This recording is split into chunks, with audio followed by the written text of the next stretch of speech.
Está en mi cabeza.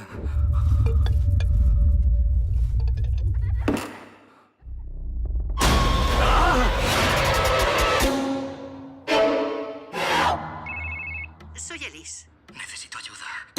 Pasan cosas en mi casa y me han dicho que usted sabe de estos temas. ¿Puedo preguntarle dónde vive? Vivo en Five Keys, Nuevo México. Esta casa era la casa de mi familia. Elise.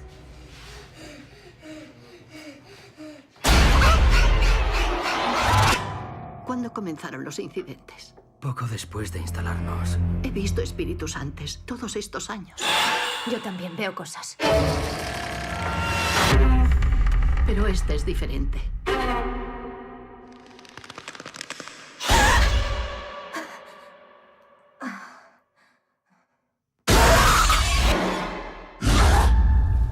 Elise, hay alguien justo delante de usted.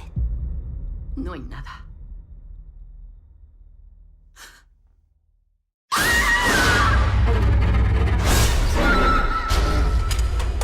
Alguien tiene que entrar a buscarlas. Yo puedo ayudar. Es por ahí. Ten cuidado. Confía en mí.